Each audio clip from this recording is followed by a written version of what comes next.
जीत हासिल की थी, उन सीटों पर बीजेपी ने अपने कैंडिडेट्स बदले हैं। तो क्या कुछ समीकरण इस बार बीजेपी की तरफ से बिठाए गए हैं, वो भी देखना काफी दिलचस्प होगा। तो ये तस्वीरें प्रधानमंत्री मोदी के मतदान की, बूथ से बाहर आ चुके हैं, पब्लिक काफी ज्यादा है, लेकिन सभी का शुक्रिया अदा किया, सभी का उन्होंने अभिवादन स्वीकार किया।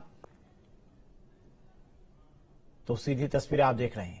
एक इसी बीच बड़ी अपडेट फिरोजाबाद से। फिरोजाबाद के फरिया में ईवीएम मशीन खराब हो गई। 137 बूथ नंबर पर ईवीएम खराब हुई है। कुछ देर के लिए मतदान वहां पर बाधित हो गया है।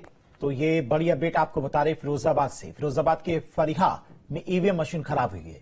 बूथ संख्या 137 पर ईवीएम मशीन खराब हुई है, जिसके बाद कुछ देर के लिए मतदान को रोक दिया गया है। तो फिरोजाबाद के फरिया में ईवीएम खराब हो गई है। ये बड़ा अपडेट। 137 बूथ नंबर पर ईवीएम खराब हुई, तो ऐसे में कुछ देर के लिए मतदान बाधित हुआ है, रोक दिया गया है मतदान फिरोजाबाद के फरिया, जहां पर ईवीएम में कुछ तकनीकी खामी आई है और फिलहाल कोशिश की जा रही है ईवीएम को ठीक करने की, और वहीं कुछ देर के लिए जो मतदान है वो बाधित कर दिया गया है। तो देशवासी बढ़ चढ़कर मतदान में हिस्सा ले रहे हैं। साथ ही प्रधानमंत्री मोदी ने अपील भी की है। इसके अलावा ये बड़ी जानकारी जो हम आपको दे रहे हैं, कुछ देर के लिए जो मतदान है वो बाधित हुआ है फिरोजाबाद में, और फिरोजाबाद के फरिया में ईवीएम खराब हो गई है, जिसकी वजह से यहाँ जो वोटिंग है थोड़ी देर के लिए रोक दी गई है। कोशिश की जा रही है जो तकनीकी खामी ईवीएम में आई है उसको जल्द से जल्द ठीक किया जा सके, और थोड़ी देर में वो खामी है वो खत्म ही कर दी जाएगी। उसके बाद जो वोटिंग है वो फिर से स्टार्ट हो जाएगी। लोग घरों से निकलना शुरू हो चुके हैं, धीरे धीरे करके बूथ पर पहुंच रहे हैं, मतदान बूथ पर पहुंचकर अपना वोट कास्ट कर रहे हैं। आप देखिए, दो तस्वीरें आप देख रहे हैं। एक जो हम आपको जानकारी दे रहे हैं, ब्रेकिंग न्यूज ईवीएम खराब होने को लेकर फिरोजाबाद से, और वहीं जो दूसरी तस्वीर आप देख रहे हैं प्रधानमंत्री मोदी की, जहां पर वो गुजरात में मौजूद है और लोगों के बीच में वो मौजूद है, क्योंकि वोट कास्ट वो कर चुके हैं, अपने मताधिकार का इस्तेमाल वो कर चुके हैं, और यही सीख उन्होंने लोगों को दी है और यही अपील भी की है कि अपने मताधिकार का इस्तेमाल जरूर करें, क्योंकि यही वो वक्त होता है जब आप अपने हक के लिए एक ऐसा कदम उठा सकते हैं जो कि आगे आपके भविष्य के लिए बहुत जरूरी है, आपकी सुविधाओं के लिए बहुत जरूरी है, आपकी जरूरतों के लिए बहुत जरूरी है। क्योंकि हम हर वक्त एक यही शिकायत करते रहते हैं कि सरकार ने ये काम नहीं किया है। हमारे पास मुद्दे बहुत होते हैं, बातें बहुत होती हैं, लेकिन ये जो वक्त होता है वोट देने का, ये जो 5 साल में एक बार आता है, इसमें हम ये तय कर सकते हैं कि जो अब सरकार होगी वो कौन सी होगी, और वो सरकार हमारे लिए काम करे। तो जब ये फैसला आपके हाथ में है तो जाहिर है कि आपको इस फैसले का उपयोग करते हुए अपने मताधिकार का इस्तेमाल करना चाहिए और अपने लिए अपनी सरकार को चुनना चाहिए, जिसके जरिए जो आपकी जरूरतें हैं, आपकी सुविधाएं हैं, जो आपके मुद्दे हैं वो पूरे हो सकते हैं। तो जाहिर तौर पर जिन मुद्दों को लेकर आप सड़कों पर आ जाते हैं, प्रदर्शन करते हैं या फिर परेशानियां झेलते हैं, तो ऐसे में ये वो लोकतंत्र का पर्व जिसमें आप इन मुद्दों को लेकर एक बड़ा कदम उठा सकते हैं।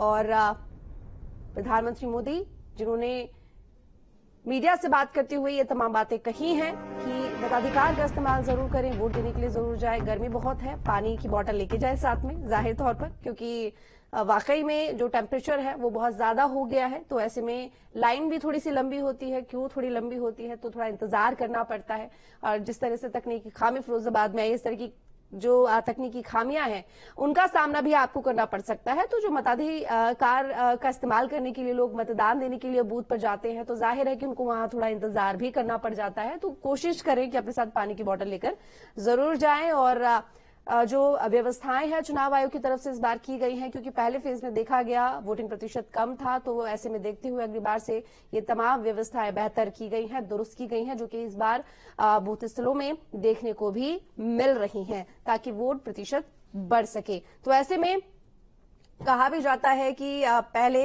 मतदान उसके बाद में जलपान। तो जाहिर है घर से निकले, पहले मतदान उसके बाद में जलपान।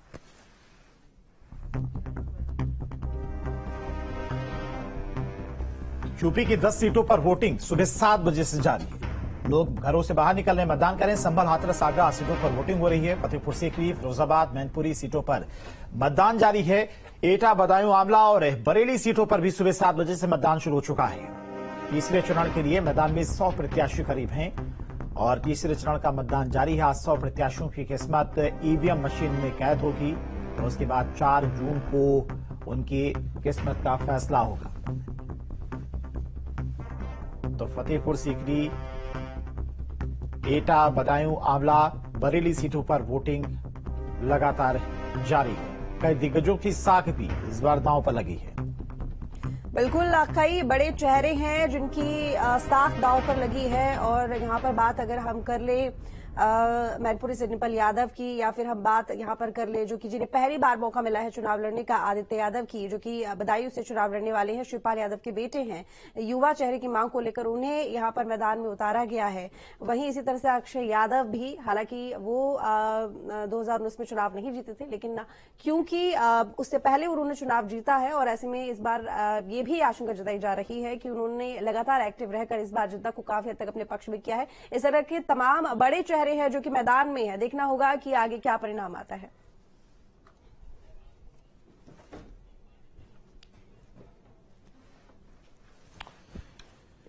तो लगातार हर एक अपडेट, हर एक बूथ से आप तक हम पहुंचा रहे हैं। हर एक तस्वीर बूथ की आपको हम दिखा रहे हैं, मतदान केंद्रों की किस तरह से उत्साह है लोगों में, वो भी आपको हम लगातार दिखा रहे हैं।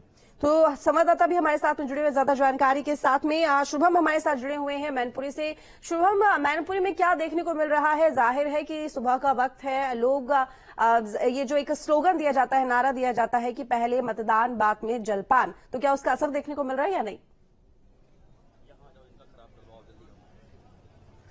जी बिल्कुल, देखिए फिलहाल इस वक्त हम लोग यही मौजूद हैं मैनपुरी के सैफई क्षेत्र में, जहां पर ये जो वीवीआईपीज के लिए खास तौर से ये बूथ जहां बनाया गया है, यहाँ पर तमाम बड़े चेहरे मतदान के लिए सुबह से ही आए हुए हैं। सबसे पहले प्रोफेसर रामगोपाल यादव, अक्षय यादव, और उसके बाद हम बात करें कि जो समाजवादी पार्टी के जो तमाम अलग अलग जो चेहरे हैं घर के, वो सभी लोग आए यहाँ पर। उनके आने का सिलसिला जारी है और ऐसे में आप देख सकते हैं कि आम लोग भी यहाँ पर वोटिंग के लिए सुबह से ही यहाँ पर लोग आ रहे हैं। भारी सुरक्षा व्यवस्था का ध्यान रखा जा रहा है, जिससे कि किसी भी तरह की कोई चूक सुरक्षा व्यवस्था में ना हो, क्योंकि लगातार जैसे कि 2 चरणों में देखा गया कि वोटिंग प्रतिशत कहीं ना कहीं काफी ज्यादा कम था। लेकिन आज अगर हम बात करें तो मैनपुरी में आप मौसम थोड़ा सा खुशनुमा है, उतनी तेज धूप नहीं है, जिसकी वजह से लोग घर से बाहर निकलते हुए भी नजर आ रहे हैं। आप देख सकते हैं कि लोग लगातार यहाँ पर वोटिंग के लिए पहुंचे हुए हैं। लोग लगातार यहाँ पर आते जा रहे हैं। सुबह 7 बजे से ही बूथ पर बड़ी संख्या में लोगों की मौजूदगी देखी जा रही थी। ऐसे में फिलहाल अभी यहाँ पर भी, इस बूथ पर भी बड़ी संख्या में सुरक्षा व्यवस्था के साथ साथ जो लोग मतदान करने के लिए आ रहे हैं उनको भी यहाँ पर व्यवस्था की गई है, बेहतर तरीके से वो मतदान कर सकें। इसके पहले फिलहाल प्रोफेसर रामगोपाल यादव, अक्षय यादव और उसके अलावा जो अभय राम यादव, मुलायम सिंह यादव के जो छोटे भाई हैं, उन सबसे भी हमने बातचीत की। उनका भी साफ तौर पर इस चीज को लेकर के कहना था कि 2 जो शुरुआत के चरण रहे हैं उसमें वोटिंग प्रतिशत कम